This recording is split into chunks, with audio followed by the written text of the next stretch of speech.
Okay, hello everyone, and welcome to today's online event, which is jointly hosted by the Department of Anthropology and the International Inequalities Institute. I'm Francisco Ferreira, and I'll be the chair this evening.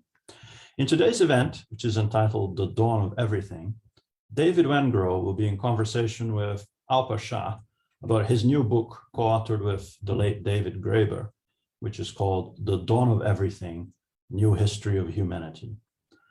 Before introducing our speakers, let me say a few words about the author who's not with us today, about David Graeber.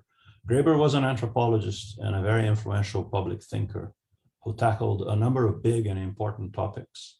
From his best-selling book, Debt, the First 5,000 Years, to his analysis of bullshit jobs, he really helped shape the conversation. LSE was fortunate to have him as a professor here from 2013 until his premature death on the 2nd of September 2020, just over a year ago. And our community of scholars here is surely poorer without him. This event today actually marks the first in a series of events commemorating David Graeber's legacy. It's also the first public event on David's last book, which he completed with David Wengrow just before he died.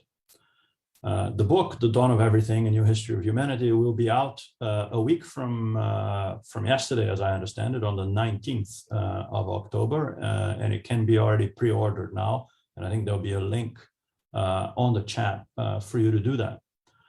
Now, from next week till the end of the term, the anthropology department will be hosting a series of seminars every Friday morning with two world-leading anthropologists discussing one of David's key texts in each seminar.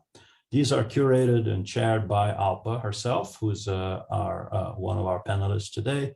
And she says everyone's welcome to them. I think there's a link also in the chat for those. I'd like to ask you now, if we could, to please have a minute's silence out of respect for David before I introduce our speakers.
Thank you very much for that.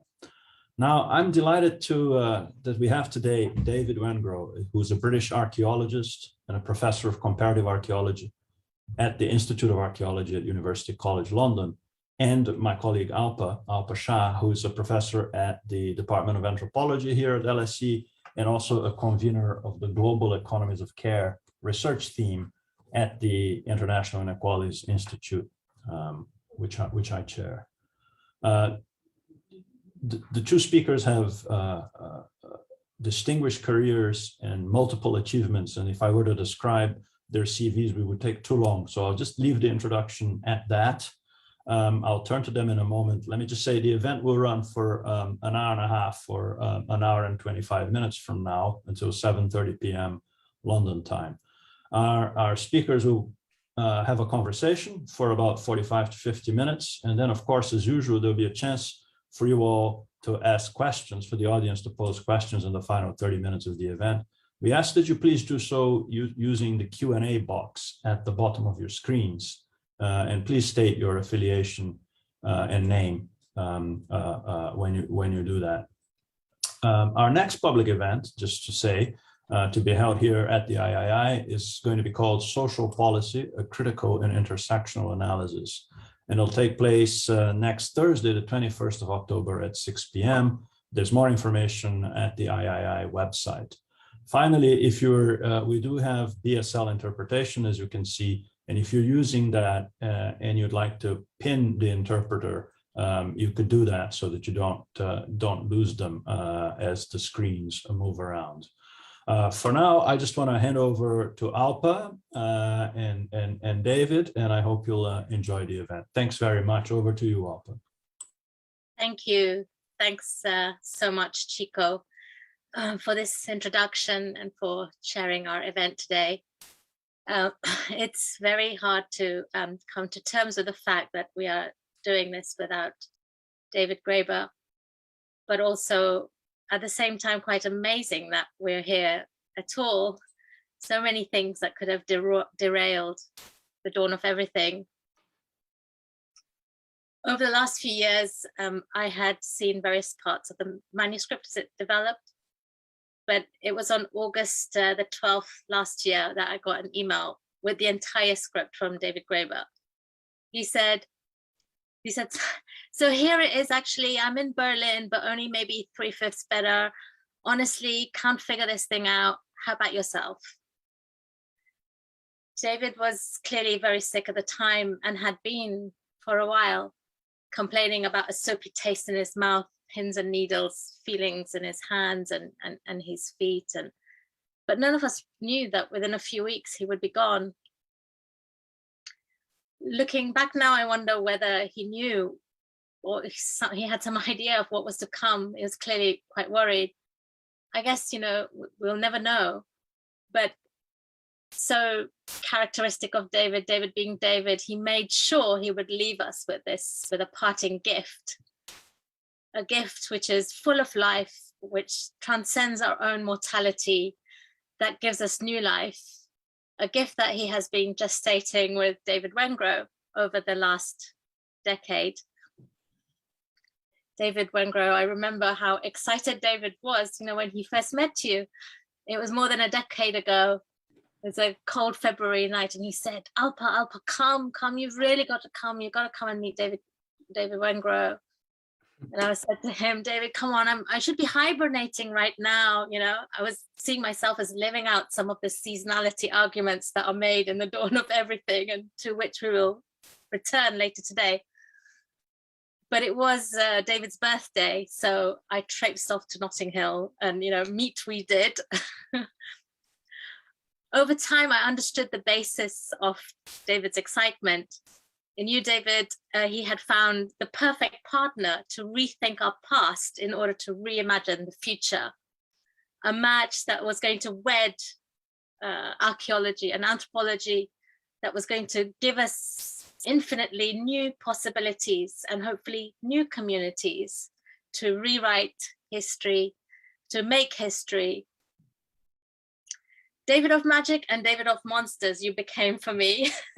I watched you play and grow the script. There were many things, many things in the way, but persevere you did, both of you in very different ways. I know, David Wengrow, it's not been easy at all to carry this final script through to publication, nor be here today without David Graeber beside you. So thank you. Thank you. I see, I guess, my role today as being a kind of medium, a medium who can hopefully help the two Davids draw out the monstrosity that has been cast of our past and the magic that has been hidden in plain sight. The dawn of everything really is a bomb full of gems, a bomb that blows up the evolutionary myths of the past that we have been fed and or reproduced, that human societies have grown, you know, from hunter-gatherer bands progressively to tribes, chiefdoms, and states, or some other such teleological narrative, and that we're all the more sophisticated and civilized for this kind of trajectory. It's a bomb that explodes such myths and gives us new ones, more hopeful, more interesting, and more creative ones. And yeah, there are many little jewels all along the way. Those, I think, will have to be kept for the reader to discover, you know, the reader who dives into this. It is big, the book, 700 pages, whose magic we will only be able to allude to in our brief conversation today.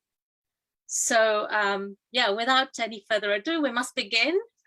And begin we must with Inequality, I think.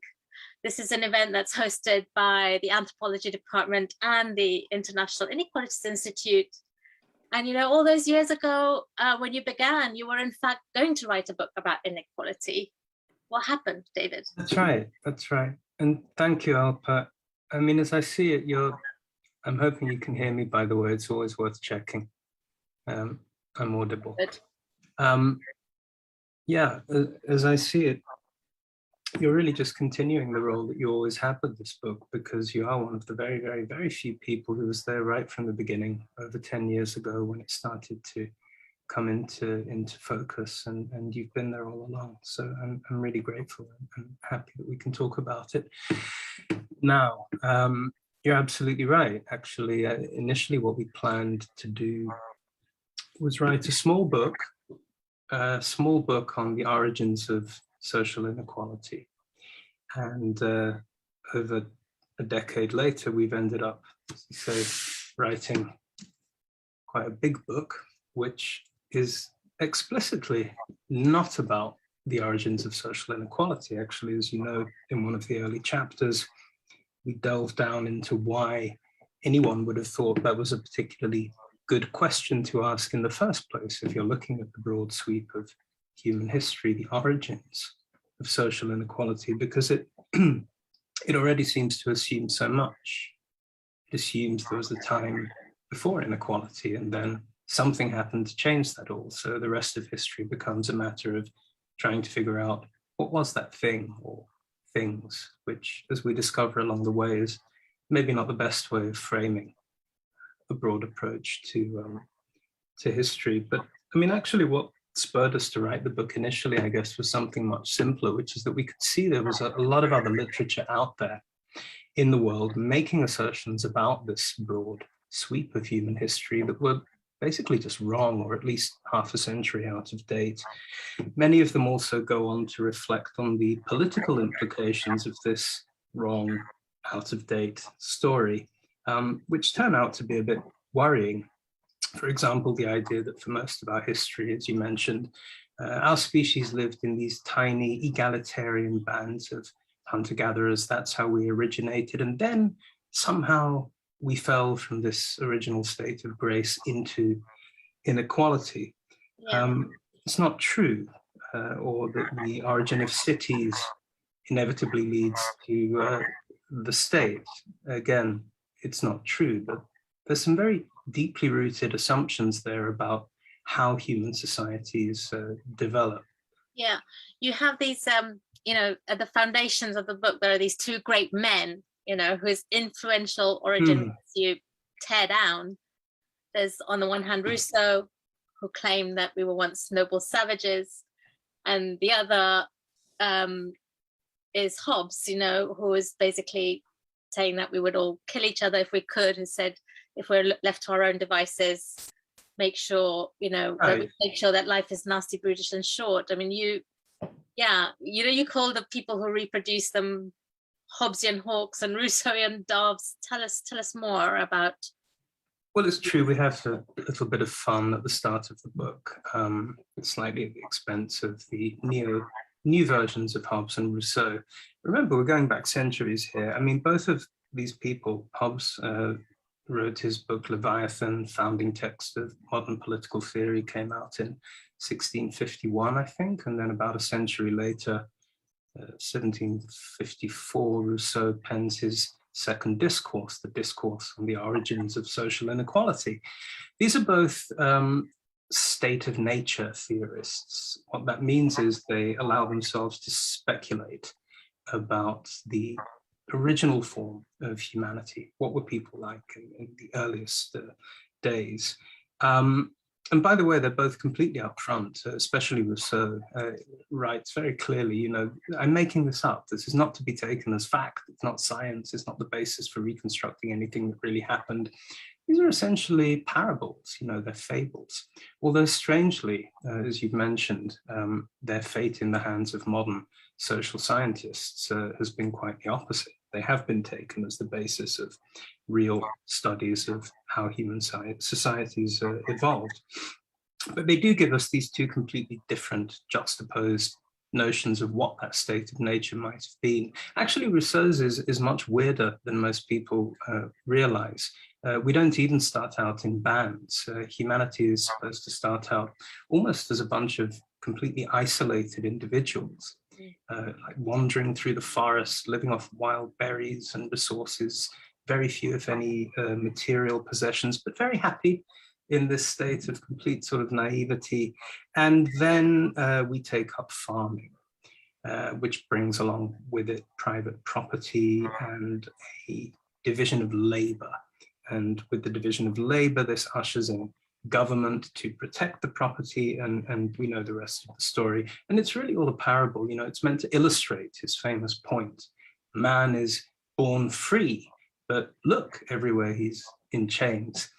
That's right. And Hobbes, as you mentioned, sort of does the opposite. But actually, whichever of these myths, let's just call them myths, that's what they are, whichever of these myths you go for, you kind of end up in the same place. So in the modern retellings, small means simple and egalitarian, if you like Rousseau. Big society means complex, but also hierarchical. So the obvious conclusion of the story then is that because there are, what, 8 billion people on the planet, we are effectively stuck. You know, we're fated to live with these really very radical levels of inequality, just as a sort of side effect of living in big, sophisticated societies.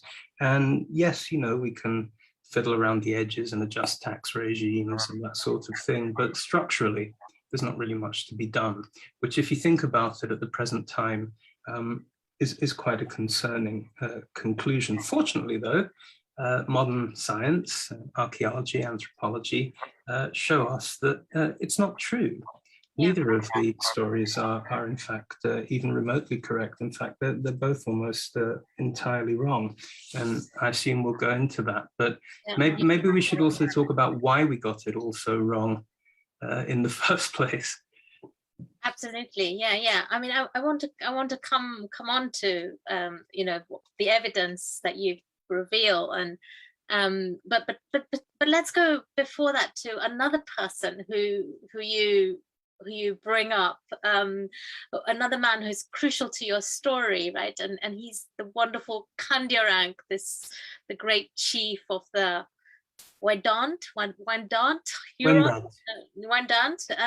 the French who called him a rat too. And I remember back in 2018, you know, when we were in the senior dining room at the LSE talking after the usual Friday morning anthropology seminar, at which we will pay tribute to David Graeber's work this term. You know, back then, David was like, he just couldn't stop himself talking with such excitement to anybody who was ready to listen about this indigenous statesman called Kandiarank, who was so utterly brilliant, and who, according to David, was in fact responsible for much of the Enlightenment discourse on freedom and equality. And, you know, tell us about Kandiarank. Why is he so important? Right.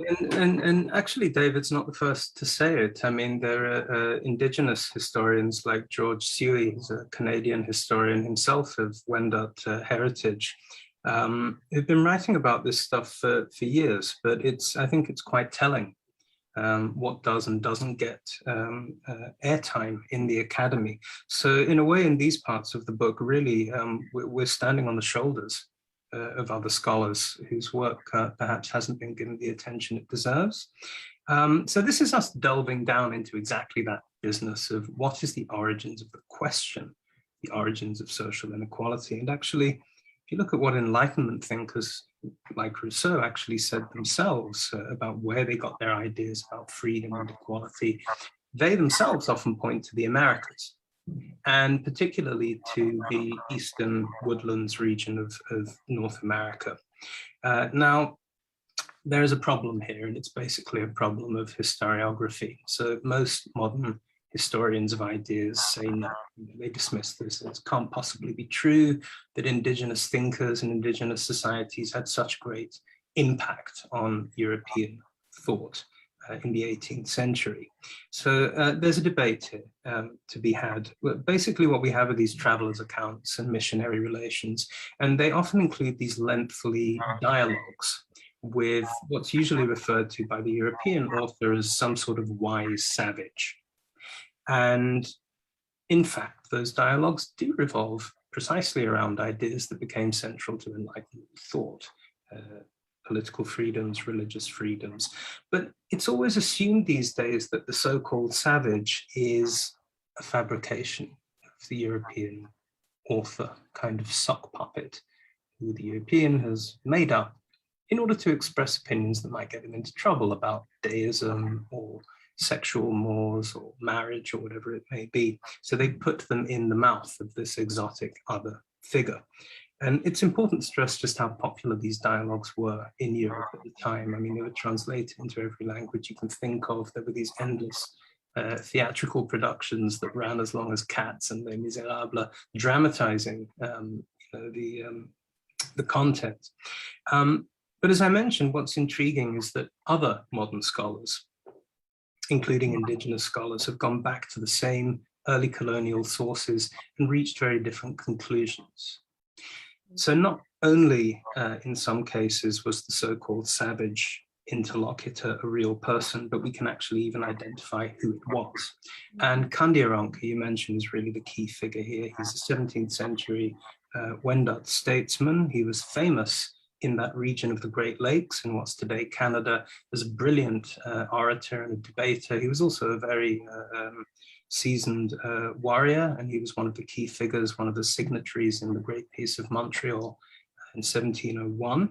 Anyway, we have various accounts that corroborate that in the late 17th century, he was very frequently invited as a kind of honored guest to the table of the then governor of that part of what the Europeans called New France, a man called Frontenac, who also fancied himself as a bit of a debater.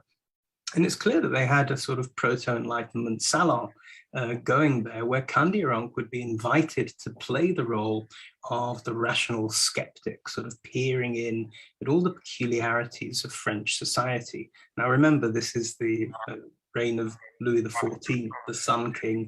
There are lots of peculiar things for him to comment on and disparage and critique. So he really lays in particular, he lays into the French and the Europeans for their constant sort of groveling and obsequiousness, you know, deference and hierarchy, and you care so much about ranks, the obsession with money, but particularly also just the lack of generosity. The fact that, you know, European cities are riddled with hungry and homeless people. All these things seem to have been quite alien to indigenous societies at that time in that region.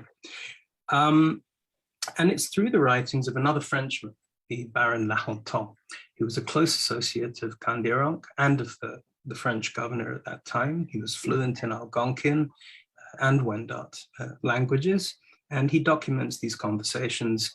Cut a long story short, he puts books out there right at the opening of the 18th century, and they become bestsellers. They spread like wildfire, these curious dialogues with a savage who has traveled. And every major Enlightenment writer, Voltaire, Diderot, Montesquieu, they all do imitations. So they'll switch, you know, sometimes it's a half Huron or a Tahitian or a Persian, Peruvian, but the words and the contents, the sentiments are still, in essence, Kandiaronk. And the most important one for us was Madame Graffini's Letters of a Peruvian Woman. It's published right in the middle of the 18th century, where she puts the indigenous critique of European society into the mouth of an Inca princess called Zelia. And she shows a draft to her friend, much like David showed a draft to you of our book. But the friend in this case is Anne-Robert Turgot, who is really the inventor of our modern notion of social evolution. And he doesn't react very well. He says, yes, you know, freedom, equality, it's all very admirable. You know, we couldn't possibly be against these sort of things, but isn't this just a bit dangerous? You know, it's a little bit subversive. And maybe, Turgot suggests, maybe the reason that indigenous Americans have these freedoms, it's not because they're superior, it's because they're inferior. And by that he meant in particular technologically inferior, inferior in terms of material progress. And within a few years, he's written up what become his hugely influential works on universal history, where he presents for the first time social evolution as we still know it today. The whole of humanity divided up and classified according to modes of livelihood: hunters and gatherers, farmers, and eventually urban commercial civilization. And crucially, egalitarian societies are shoved down to the bottom rung of this new evolutionary ladder. In other words, what we now think of as social evolution was first proposed as a direct reaction, a direct counter-response to the indigenous critique of European society. That's where Kandiaronk is so fundamental to the story we tell. Yeah. Yeah, fascinating. Let's go to some of the reinterpretation of the archaeological record, which is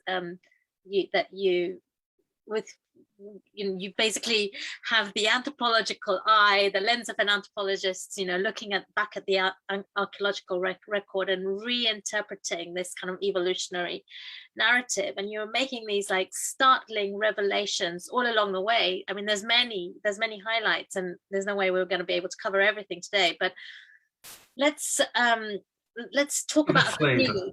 Yeah, let's give our listeners, let's give a flavor of what lies ahead. And the first thing I think is to turn to this idea of seasonal variations of social structures.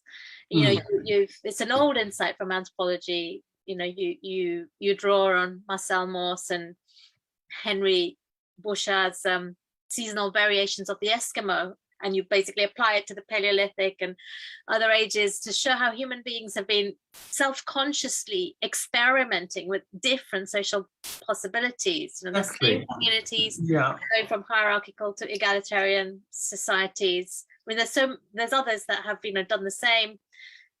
Edmund Leach's Political Systems of Highland Burma, which Gumsao Gumlao, you don't cite that, but tell us more. I mean, tell us more. Why is this oscillation that anthropologists have long drawn attention to so important to how we think about the archaeology? Okay, yes. I mean, so this happened right at the beginning of our project, actually, when I was giving that lecture for the Royal Anthropological Society Institute, rather.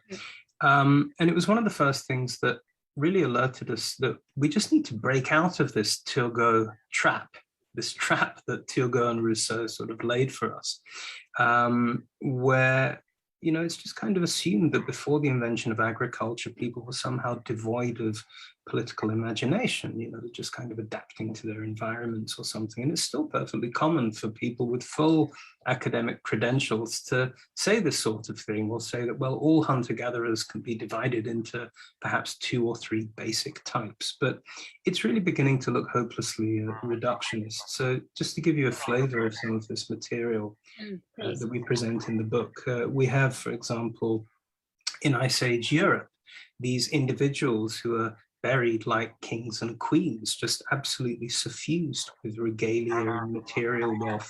This is 30,000 years ago, at a time when there's really no evidence for monarchy or states or anything like that. So what's going on there? In the Americas, we've got these massive public arenas where hunter-gatherers gathered in their thousands, like Poverty Point, the site known as Poverty Point in Louisiana, about 3,500 years ago. So what's that all about? In the Middle East, we've got Göbekli Tepe, where 10,000 years ago, there are non-agricultural hunter-gatherer societies erecting these massive stone temples, apparently on a seasonal basis. And we also have ethno-historical accounts in the Americas on the West Coast of societies adopting slavery and then abolishing it. And these are societies that have never practiced agriculture at any point in their known histories. So the whole idea that hunting and gathering is a single mode of production with a handful of characteristics is just starting to look really redundant. So how to explain these things that we're seeing? And this is where the seasonal variations that you mentioned come in.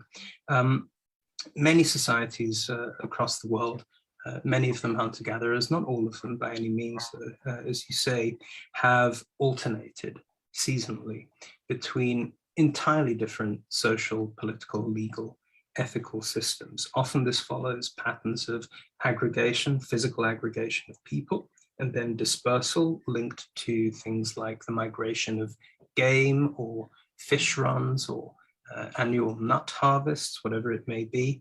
And the key thing here is that they apply the same logic to their political system. So, for example, with groups like the Inuit or the Plains Indians of North America, you could be living for part of the year in a society with strict rules governing the distribution of property and ownership, a society with chiefs who have real powers of command and coercion.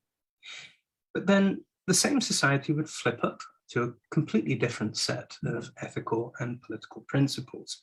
So suddenly goods are shared out in a more communal manner, chiefs lose their coercive power and have to rely on persuading people and diplomacy. Actually, Claude Lévi-Strauss was probably the last person to write seriously about this kind of issue in relation to the Nambiquara of the Mato Grosso in the Amazon rainforest. And then it kind of dropped out of people's thinking. But if you look at the sort of modern archaeological evidence we have today, how people were living in pre-agricultural times, this is exactly what you find is this kind of cornucopia, almost sort of encyclopedia of social possibilities. It's about as far away as you can possibly imagine from the sort of drab idea that everyone is living all the time in egalitarian bands of hunter-gatherers. Yeah, you also have this, apart from societies moving seasonally and varying social structures seasonally, you've also got these examples, wonderful examples of societies who are based on the same kind of mode of production, if you like. You know, you use that language in order to critique it, or the same kind of livelihood, who are actually have got completely different social structures living right side by side, right? Right side by side, yeah. Well, tell us about the yes. North American examples, yeah, the fisher foragers. I know what you have in mind, which is really the history of indigenous peoples along the west coast of North America, which traditionally are divided into what anthropologists call culture areas, or used to call culture areas, the Californian culture area and the culture area of the Northwest coast.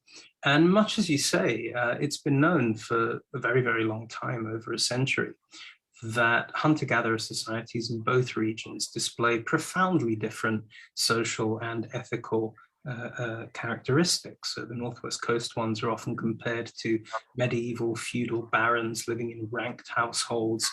They do keep actually hereditary, or did keep hundreds of years ago, hereditary slaves. There was a lot of raiding and warfare. And they throw these incredibly elaborate banquets, known in the anthropological literature as potlatch. Californians, their neighbors just to the south, are really quite the opposite. Being a leader is about being frugal. It's even reflected in the fact that people have to be particularly thin and work very hard and very publicly and show that they're hardworking.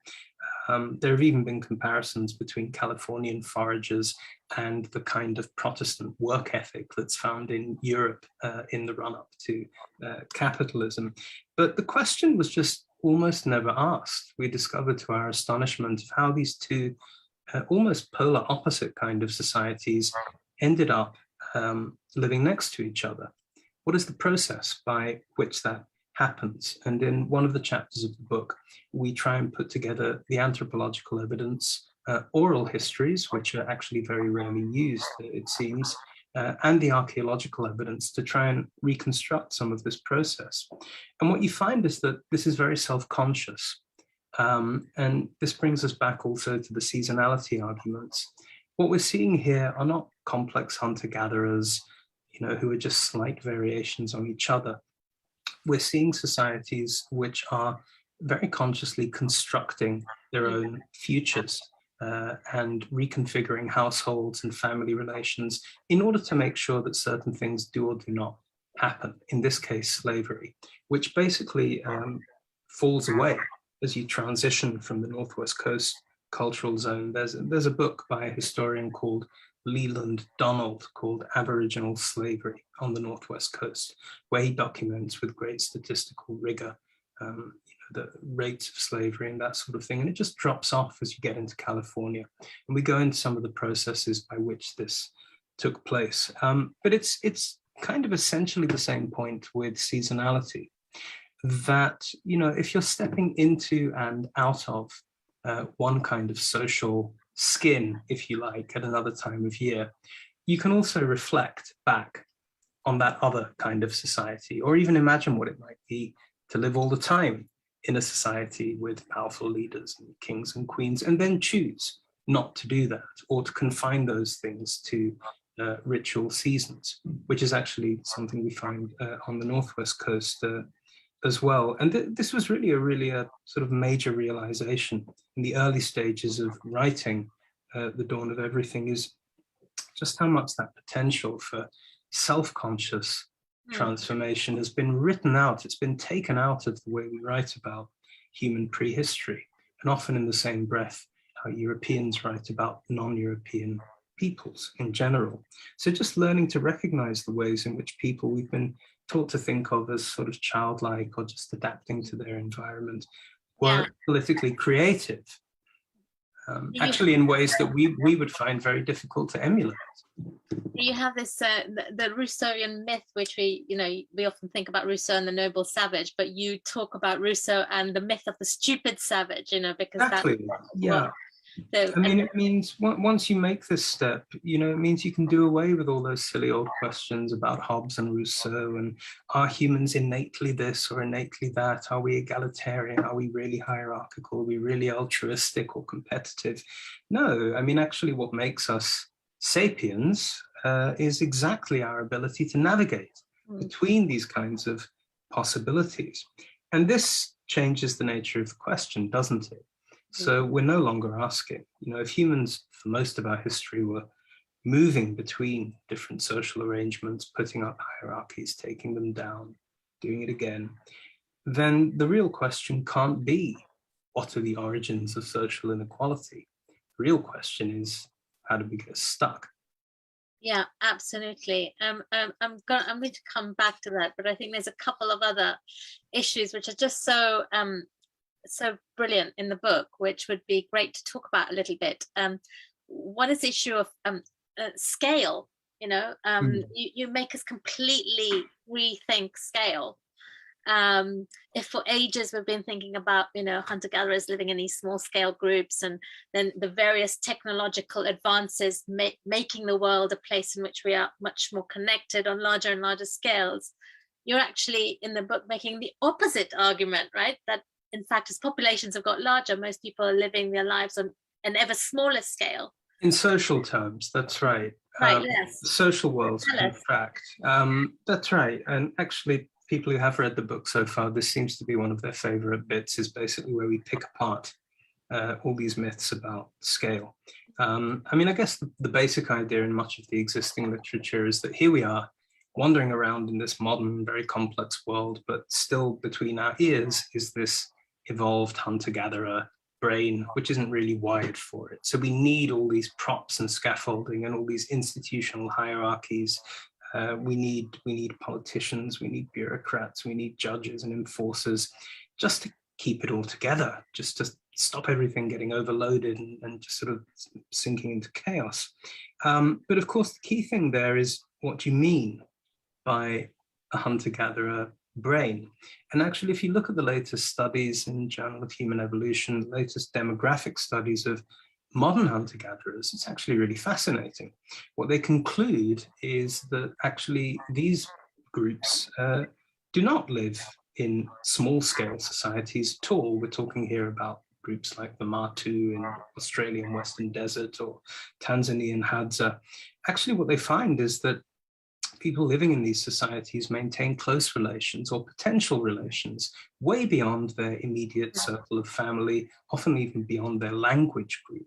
So we're talking about people who potentially you could marry, people who you would be obliged to offer hospitality to if they came along from one day from far away. This may not happen in practice, but the key point in evolutionary terms is that members of these ostensibly very small societies are also holding in their minds an image of a vastly larger social network. And the archaeology really bears this out, because actually what you find before cities in the archaeological record are not these isolated pockets of human beings, but these grand sort of coalitions of societies that often span whole continents, and they're held together exactly by these norms of ritual hospitality. So when cities do eventually begin to appear in various parts of the world from around 5,000 years ago, it almost looks more like a process of contraction than expansion. It's like one of these grand regional confederacies or coalitions getting concentrated in a single spot or a few spots. There's certainly no great sort of psychological rupture that might suddenly oblige people to give up all their social freedoms and appoint great leaders. And actually, that's exactly what you find when you look directly now at the evidence. And there's so much new evidence just over the last 20 or 30 years for what the first cities in the world on various different continents were actually like. This is what you find. It's not uniform. Some of them are incredibly hierarchical, but a surprising number of others are not. Actually, it's amazing. You know, you take us to these cities in Mesopotamia, in the Ukraine, in China, and what you show us is these egalitarian cities, and you're like, wait, what? You know, how is that possible, David? Egalitarian cities. Well, that's a great example of how we work together. You know, in this particular case, it was David just posing the question to me. So, are there any anything like an egalitarian city in the history, in the archaeological record? And I started telling him about these settlements north of the Black Sea in what today is Ukraine and Moldova, which are astonishing. They look like these great sort of circles, sort of tree rings of houses, all roughly the same size. They're massive. They started about 5,000 years ago, so they're as old as the first cities in Mesopotamia. They're roughly the same size in terms of total area. There's lots of arguments, as you can imagine, exactly how many thousands of people lived in them, but even conservative estimates, we're talking about probably tens of thousands of people. But there's simply no evidence for monarchy or public buildings or central storage or administration, or even just marked inequalities of wealth. So he said, oh, well, that'll do. And I said, yeah, but nobody calls them cities. Well, why don't they call them cities? I said, well, because there's no public buildings or monarchies or central government. I mean, it's an entirely logically circular thing that, one assumes that the nature of a city is to be hierarchical. Therefore, even if you get a settlement the size of a city that isn't hierarchical, you can't call it a city.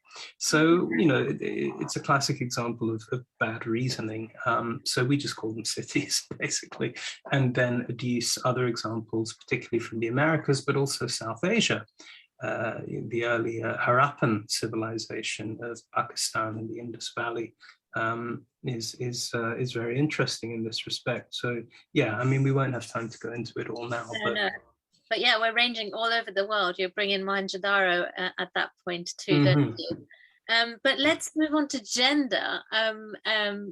Gender, you make these remarkable revelations about gender too. The Bronze Age was supposed to bring about patriarchy, but you show us extraordinary possibilities, lots of things happening. Neolithic matriarchies, worshipping farmers. We don't make the case actually for Neolithic matriarchies. It's funny how this is very interesting, because people often say there was an archaeologist called Maria Gimbutas. Yes. Who it's often claimed made the argument that Neolithic societies were matriarchal. Actually, she never did. She was very careful to say that they weren't actually matriarchal. She basically just argued that in the Neolithic societies she knew best, and she was really a world expert on the Balkan region and the later prehistory of the Balkan region, that women had autonomy from men and a certain priority in the ritual sphere. It's very interesting what happened to her work and her reputation, largely after she passed away in the 1990s. I guess she was sort of vilified for even raising the topic of, what was women's status in the household in Neolithic times. This is a real problem for us because, as you've inferred, the question, how did we get stuck? The answer is not agriculture. We won't go into that now, I expect, but that's not why we got stuck. We spend a couple of chapters explaining that's not the reason. Yeah. It's not cities.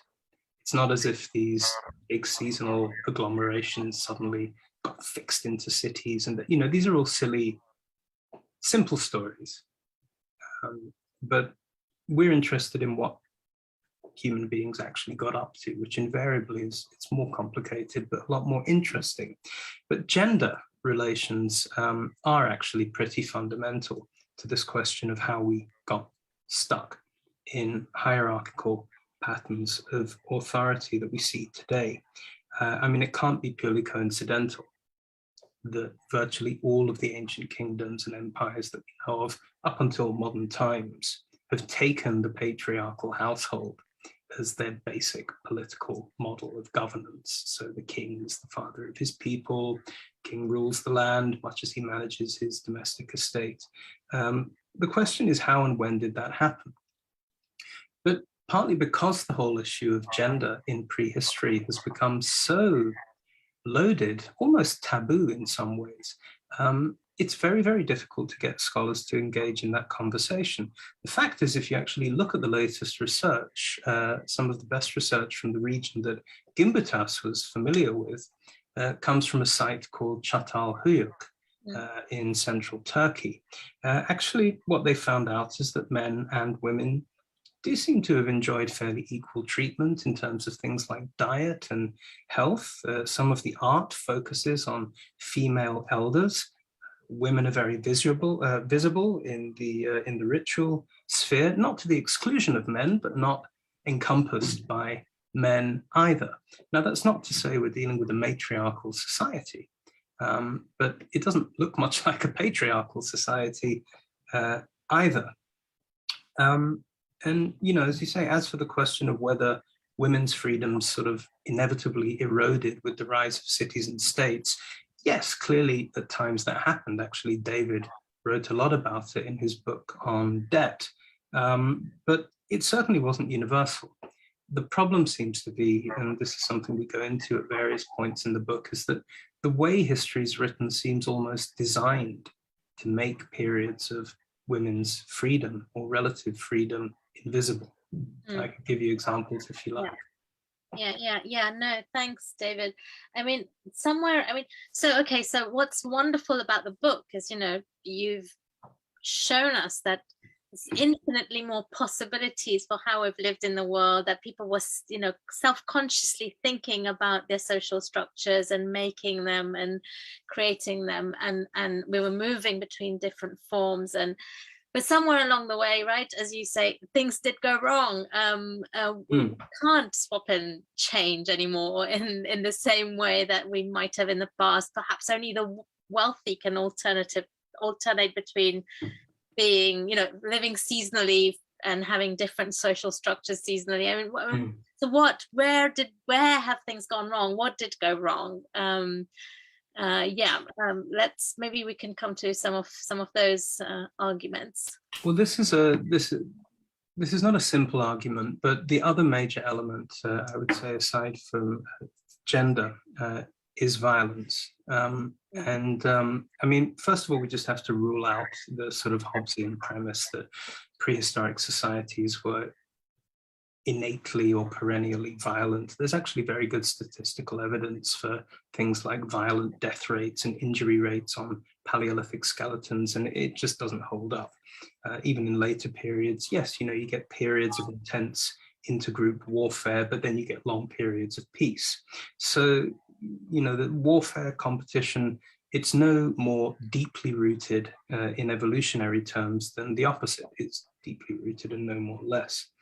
Now, this raises the question of why it is that in some cases, violence does have lasting, durable effects, structural effects on societies and why in other cases it doesn't so much.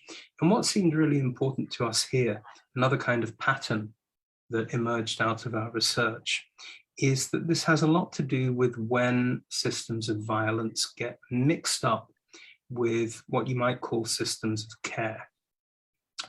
I know that sounds a bit abstract, but just to give you one brief example, there's a whole series of unrelated cases from Shang China to early dynastic Egypt, Mesoamerica, where the appearance of monarchies for the first time is associated with these rituals. You know, the ones Maurice Bloch is slightly obsessed by, where you have extraordinary amounts of violence, literally hundreds of non-royal people being killed and buried around a royal tomb. It's all part of a big ritual performance, and the ultimate aim of the performance is actually to care for someone. It's to care for the deceased king, to beautify him or her in death, make her into an ancestor. And interestingly, these kind of mass killings nearly always seem to take place at the point where monarchies come into being, and then they taper off. But somehow they seem crucial to that initial rupture where ritual chiefs, or play kings, as David liked to call them, stop being play kings and they obtain real sovereignty over the living. And we have lots of other discussions and examples in the book about how that particular nexus between violence and care leads to the loss of basically social freedoms, which are otherwise quite widespread and taken for granted in many human societies. Yeah, and I guess one of the points you really draw out in the book is this is nothing to do with like modes of the political economy, nothing to do with modes of production, nothing to do with livelihoods. And so I guess one of the obvious questions is, you know, what about capitalism? I mean, you know, which is, have we, you know, can we create all of these different social structures under you know, much more egalitarian models under capitalism? You know, it depends what you mean by capitalism. You know, as you know better than I do, David made, I think, a very persuasive argument that we're not in capitalism at the moment. We're in something that he called managerial feudalism. So we have to be clear what we're arguing about, you know, when we say capitalism. Yeah, sure. Well, that's one we can take up later, perhaps. But let's move to freedoms. You know, you because I think you really make some really interesting, very, very. One of the things you read the book and then you realize actually, you know, what you're reading about, what you're setting up is another way for us, a project of freedom, a kind of a way for us to think about freedom and why actually the central questions we should be asking are not to do with inequality and equality, but to do with freedom. And you make us rethink what this freedom is and what freedom ought to be, right? And it would be really great to hear. It's interesting because a lot of societies that have been described as egalitarian, including Kandirong's own society in the Eastern Woodlands, were not egalitarian in that material sense. In fact, they don't seem to have cared that much about if anyone's got more stuff than anyone else. What really seemed to matter, what really comes across in that, going back to that indigenous critique, is freedoms, personal autonomy, including women's freedoms. And we really have to go back, I think, to those points and look at the implications. I mean, it really struck us that something strange has happened, in the sense that no serious person in our fields of archaeology and anthropology would be caught today saying, I believe that, you know, all human societies have evolved through these stages, from bands to tribes and chiefdoms and states and whatever. But at the same time, almost everyone continues using the terms, you know, with scare quotes, and anyone outside those disciplines still more or less assumes that that is the default story of human social evolution. And we felt that one of the reasons for this is simply because there is no other conceptual framework which is as kind of encompassing and as elegant, frankly, as that one, except that it's completely wrong. So in the book, we do try to lay some foundations, not in a dogmatic way. This is the beginning of a process. And actually, this does take us back to Candiaronc. I mean, you could imagine Candiaronc and Rousseau maybe agreeing on the virtues of freedom and personal autonomy, but only Candiaronc would have actually had any clue what it means in practice to live in a society where most people have not been trained into obedience the way that we all have. As David used to joke, the closest that Jean-Jacques Rousseau ever got to a society of equals was probably someone giving out equal slices of cake at a dinner party. So if we want to understand, back to your question, what's been lost, what's gone wrong in societies today, then it does seem instructive to look at those basic freedoms that societies like the Wendat, but also many others, seem to have taken for granted. And we identified three elementary freedoms which we suggest were once common to much of humanity. Now, in the next 2 minutes, I could attempt to tell you what they are. You have to, David. Yeah, and we will so end there. The first freedom is the freedom to move away from one's social surroundings, escape one's social surroundings, knowing that you will be welcomed and valued in another place. This is what underpins those great coalitions, those great prehistoric coalitions of societies that I was talking about. Second freedom, to disobey arbitrary commands, knowing that you will not be ostracized, but attended to, listened, debated. This is what underpinned the kind of deliberative politics of Native American societies that so impressed European thinkers at the time of the Enlightenment. And the third freedom is the freedom to create entirely new and different forms of society, or move between alternatives, as with those seasonal variations that I talked about, but of course not just that, many other things as well. So those are the basic freedoms. We have basic forms of domination too, but I don't think we're going to have time to go into them. No, I think this hopeful note about freedom and your redefinition of freedoms, and I know you're drawing on a long history of thinking about this, but yes, is a wonderful place for us to hand back to Chico to maybe take us and open up the Q&A. I'm sure people are really waiting to ask questions, and so thank you so much, David. It's been such a pleasure. Thank you very much, Alpa. I enjoyed it. Yes, no, thank you both. And indeed, there are a number of questions already here. Maybe we can come back to the taxonomy of forms of domination a little bit later. But let me, I actually had some questions of my own, but there are so many great questions here that let me just launch straight to them. Is it all right with you, David, if I group them into groups of 2? As long as Alpa promises to help me answer them. Okay. I won't do 3, but I'll do 2.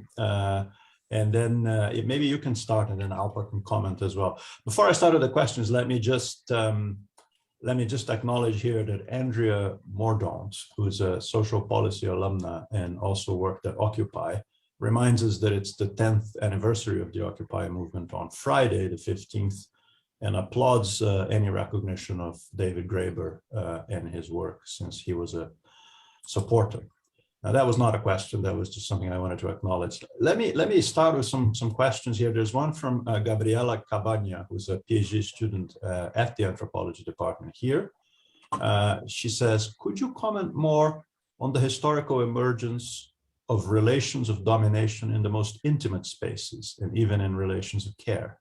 It's hard to interpret something so subtle from archaeological remains, she says, but surely it's a direction to explore more in dialogue with social anthropology. So that's one. And then the next one in this batch is from Rose Pravda, who says, Rose, just a worker of the world. Do you talk about stories, discourses about the origins or meaning of civilization from those historical civilizational cores or their neighbors?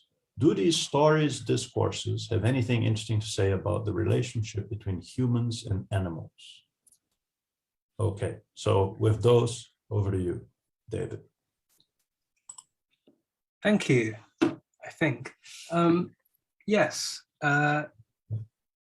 Gabby's question about relations of domination within the household, we felt that a particularly important thinker in this respect was the mid-20th century social anthropologist Franz Steiner, who is a rather overlooked figure. We talk about him in the conclusion to the book, but he wrote an immense thesis. Actually, I have a printout of it up here on my shelf, about what he called pre-servile institutions, pre-servile institutions. And he was exactly interested in this question of how hierarchy takes root in the household. So this is not an archaeological treatise. In fact, there's very little archaeological evidence to speak of when he wrote it. But the kind of questions he raised, and he himself was made a refugee from Central Europe, so he knew what he was talking about when he drew particular attention to effectively what happens when the first of our freedoms, the freedom to move away and be welcomed somewhere else, when that breaks down. What happens when these norms of hospitality and asylum collapse? And how is that so often a stepping stone towards forms of domination within societies? And he produced an extraordinary range of examples from different cultures, different points of history, to elaborate on that fact, which he felt was fundamental. But I completely agree with the nature of the question. It's exactly the kind of area that could shed light on some things like the roots of patriarchy, and really deserves a lot more focused research.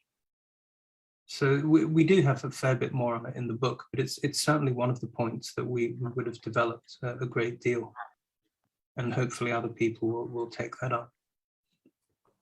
Oh, the other question, well, civilization. Yeah, one of my favorite topics.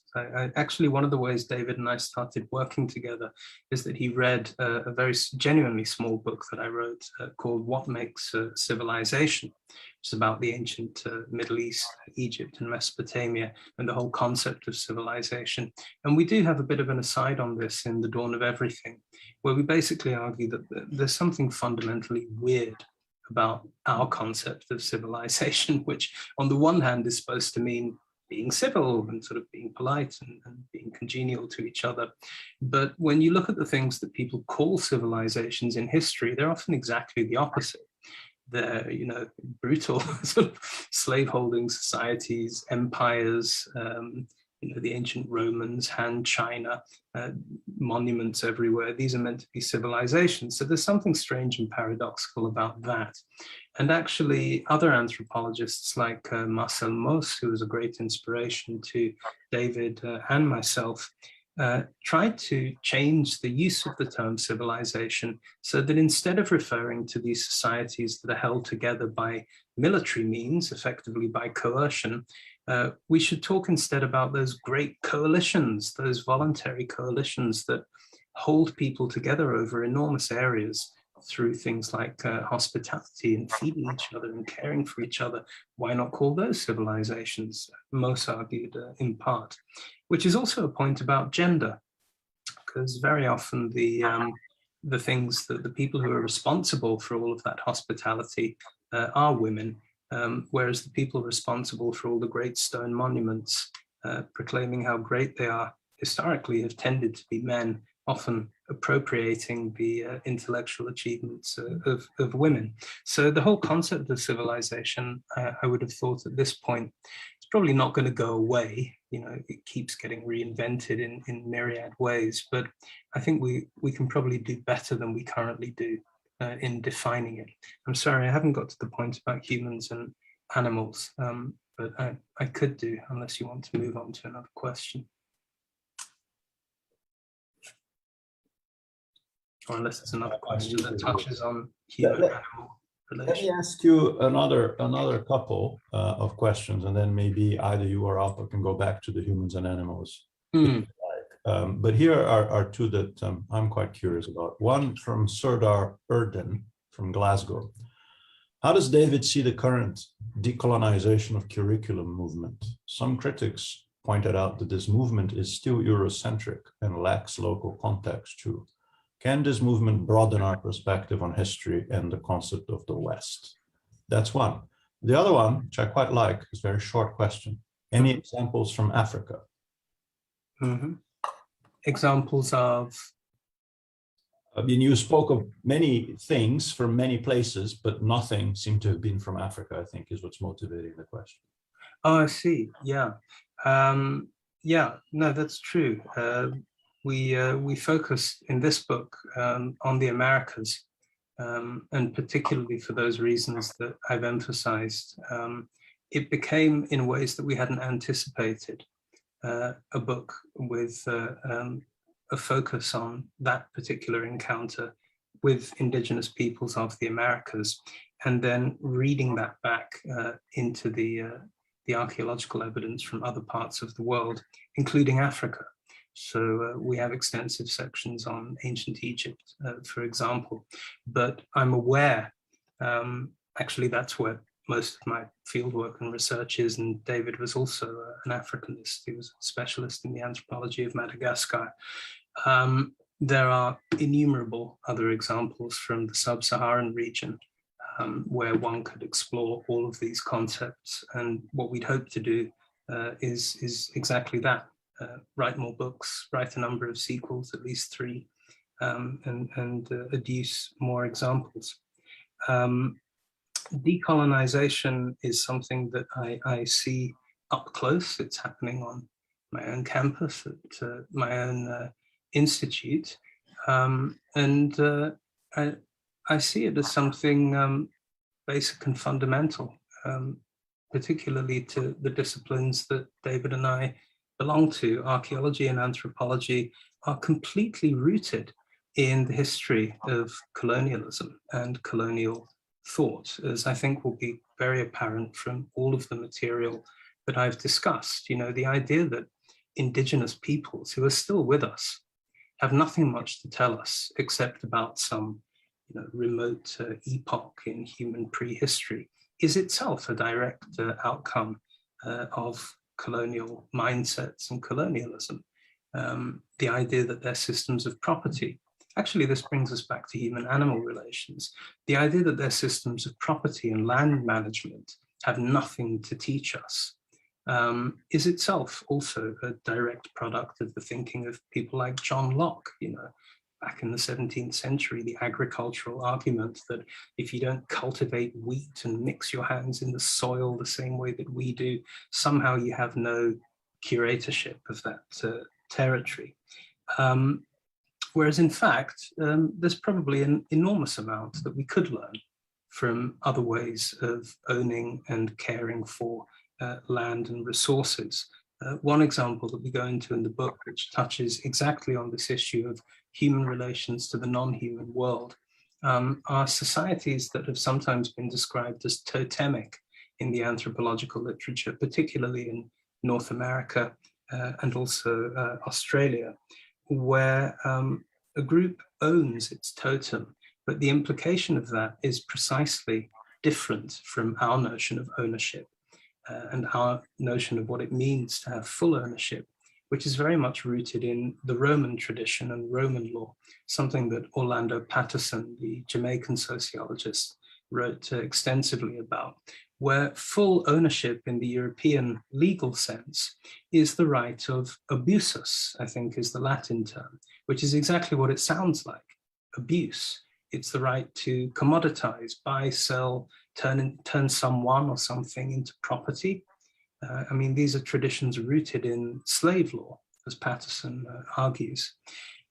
Whereas in these totemic systems, ownership has exactly the opposite connotation. A clan owns its totem, which is usually an animal species. And what that means is precisely that they can't hunt it and eat it and kill it. They have to nurture it. They have to create an environment in which it can thrive and reproduce. So concepts of ownership that are actually based on caretaking as opposed to extraction have worked, as we can see now archaeologically as well, not just in primitive small-scale societies, but actually on really impressive scales, large demographic scales prior to the colonial era.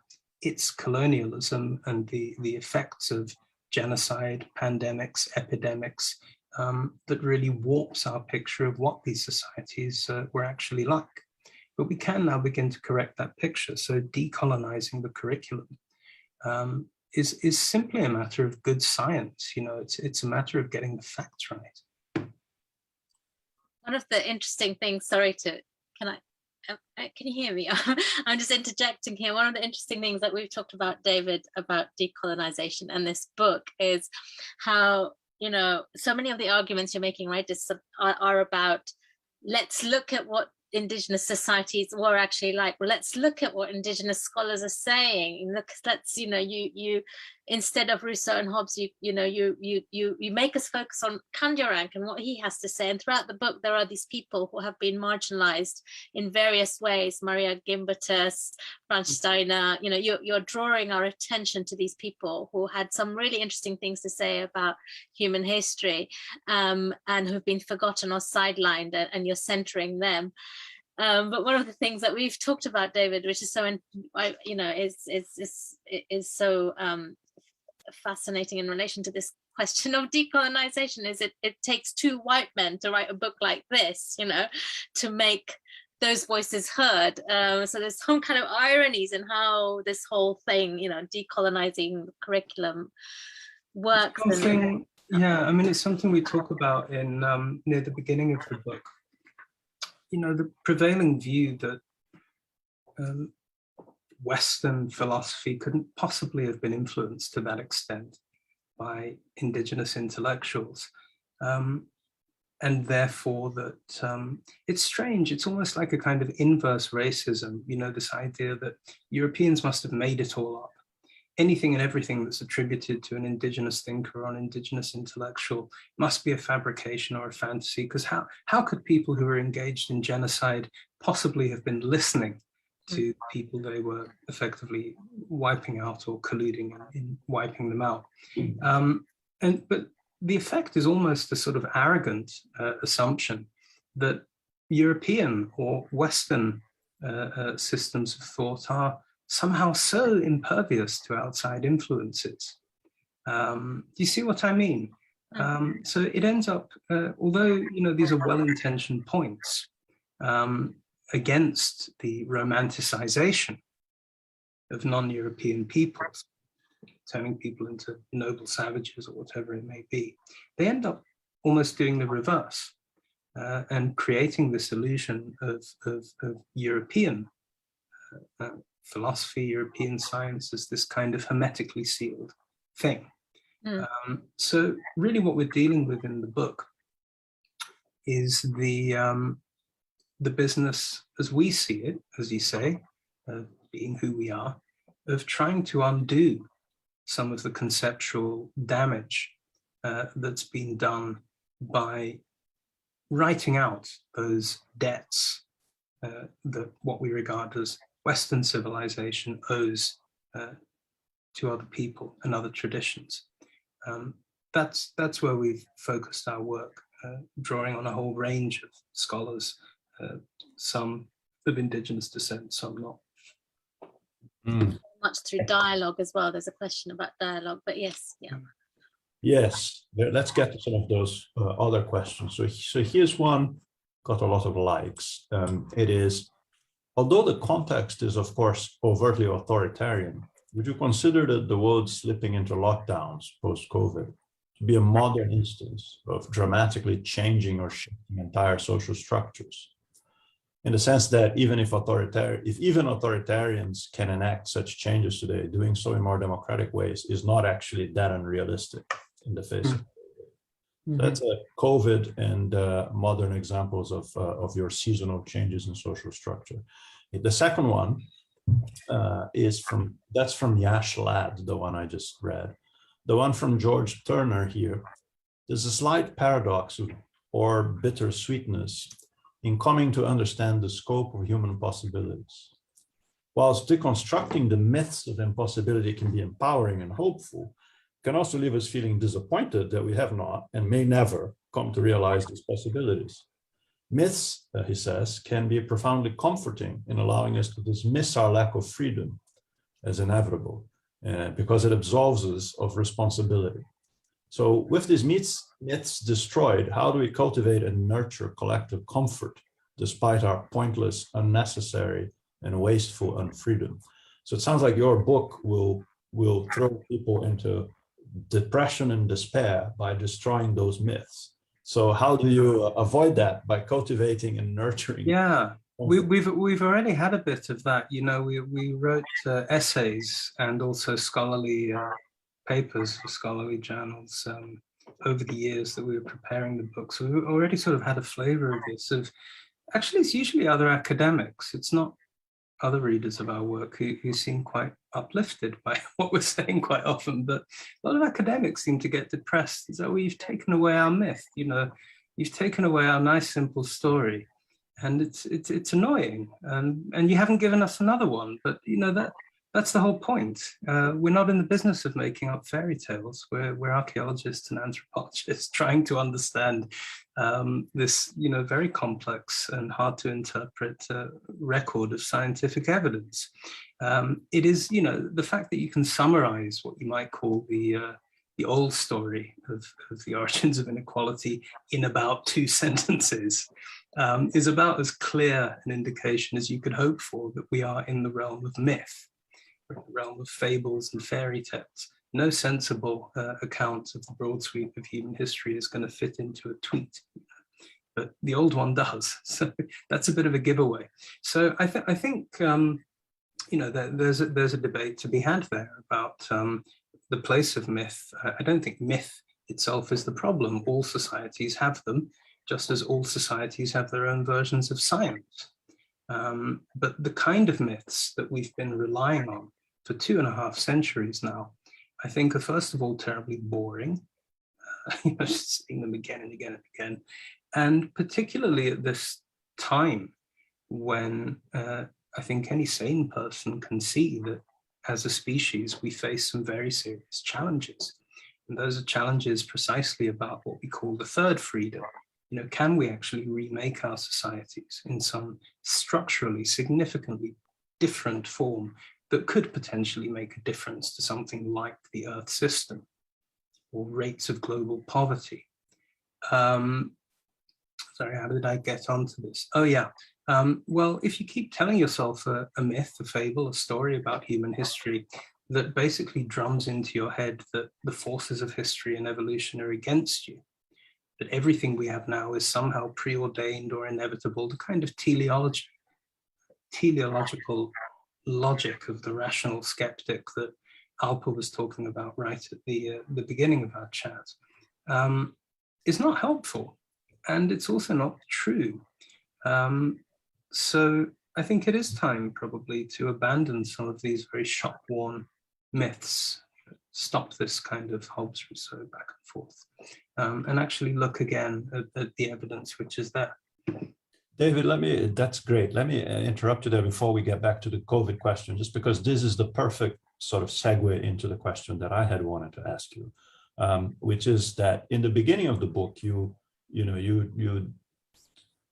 sort of very effectively destroy the dichotomy of you know, Hobbes and Rousseau and the noble savage and the nasty and British in short. But then one of the arguments against it is you say they have dire political implications. And so now when you're answering this question, you say, we've taken away our myths and you haven't given us another one. And yet, is it true that you haven't given us another one? Because it seems very clear that you did want to have a political implication with your book that wasn't dire. So that's part A of the question. What is the political implication that isn't dire? And the second one is, if it is the possibility that we can create this new forms of society because there is no preordained, predetermined trajectory from either the fall from Rousseau or the rise from Hobbes, then on the other hand, you know, you lay out quite clearly, they say, well, these societies weren't good or bad, they were human. Much like human, there's a little bit of everything. There's going to be some selfishness, some love of equity, some preference for equity, some order, some chaos. But if that's the case, then by what, a simple-minded economist like me would call the law of large numbers, that is, we've been trying this for millennia, right? What is there to suggest that we would be able to overcome the bad parts? What is there to suggest? Perhaps it's climate change. Perhaps it's being faced by the demise of the world. But what is there to suggest that we can actually bring ourselves together in ways that we have never done before to create a utopia? Well, first of all, I don't personally think utopia is the point. The point is precisely that we're not talking about utopias. If you start with a myth and a completely fantastic notion of, where human societies originate and how they develop, then all you can produce is utopias, because they're sort of built on sand, they're built on nothing. There's a reason the book is 700 pages long and copiously referenced. It's because we don't want to do that. We're serious about this stuff. And I'm just trying to understand your question properly, Chico. When you say we've been trying this for millennia, what is it you think we've been trying? To order our social lives. Yes. All right. I think for me, this would have to come back to the question about decolonization, because at least for the last few hundred years, I think there's been a very obvious, enormously well-documented effort on the part of some states and societies to do the opposite, to create disorder and to conquer and own. And the whole history of the last few centuries, I think, is quite difficult to interpret as an attempt to order society. It seems to have been about something else. But wouldn't you say, as I really don't want to, because now I've abused my prerogative as chair, but just give me one moment of sort of push you a little bit on this. You might say that, the British were definitely trying to disorganize and create chaos in all their colonies, as were the French and many others, but perhaps they were trying to organize things at home, at least, and create something. Now, it may have been a mess, may have been a monarchy, there were parliaments, there was all sorts of things. Whether this is fully Western and entirely Western, I'm not sure. You guys would know much better than me, but it would seem to me that the Chinese empires from many centuries ago probably did the same. Or the Mongolian empires of the Genghis Khan and others. They probably try to organize their own existences in some way, which might have been terrible or not. And they didn't really give a damn about anybody else and created chaos everywhere else. The notion of order. The Aztecs are reported to have done this to other peoples in the Mexican peninsula, and I suspect the Malian Empire of old may have well done that to their neighbors. So to me, it just goes back, and I don't know that I fully believe what I'm about to say, but just for the sake of argument here, there's something about human nature that means we oscillate between this good and bad. It's almost like your seasonality that Alpa was mentioning. So yeah, just, is there something that's not a myth that can tell us we can do it really differently? Well, the point of the book really is that the evidence of human history tells us precisely that. The kind of order that you seem to be talking about there is really order through violence, if I understand you correctly. This comes back to a question that is often put to me. Well, if you're right, and there's nothing inevitable about the trajectory that we find ourselves on these days, how is it that the world is covered from end to end with nation states, which are all in some way coercive, and have these kind of extraordinary powers? Surely this must be somehow the result of thousands of years of human social evolution. Now, if you're a scientist or a historian, you're supposed to go for the simplest explanation, what scientists call the most parsimonious one. And the most parsimonious one that requires the fewest logical leaps is that the reason that much of the Earth, many of the countries and regions that you refer to, covered with nation states that look a bit like European ones is because Europeans put them there, largely at the point of a gun.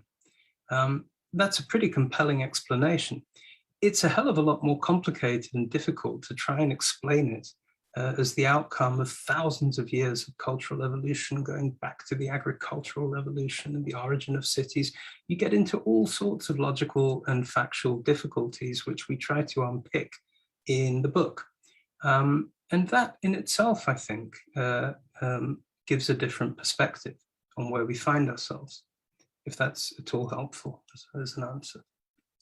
Yeah, but the Aztecs, they couldn't have been put there by the Europeans, could they? Did I suggest they were? Well, I just said the logical leap, the explanation that required the least logical leaps is that the Europeans put them there, which I can see in many, many cases. But I don't follow the logic. The Aztec Triple Alliance was there before Europeans. There's no question about that. Precisely. Yeah. Great. Well, we could continue, but we'll have to do that in the pub. Let me see if there's any one more chance for a question here.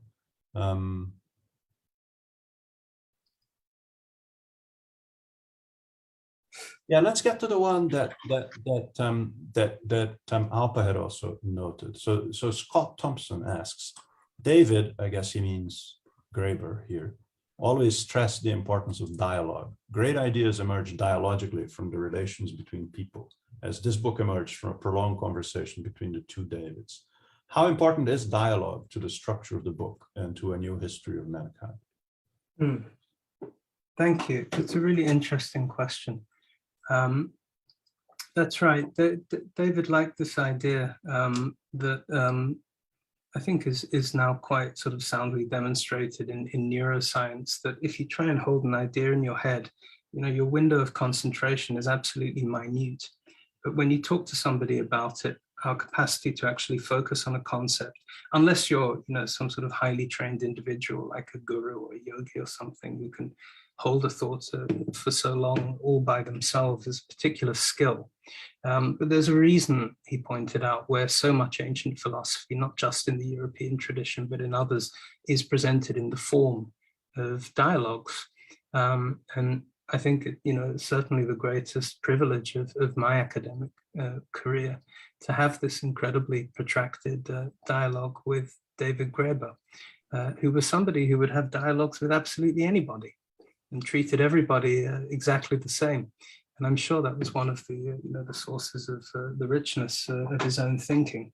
And I think it is, we do try in the book to reconstruct. I mean, the way the book's structured, which is slightly unorthodox, kind of reflects the evolution of that conversation over a very long time span.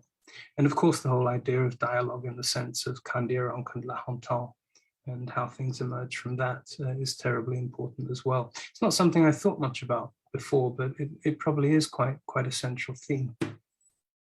That's great. We're almost at the end of the time, unfortunately. There are lots more questions, about 26 open at the moment, which shows, we had 400 people at the peak here.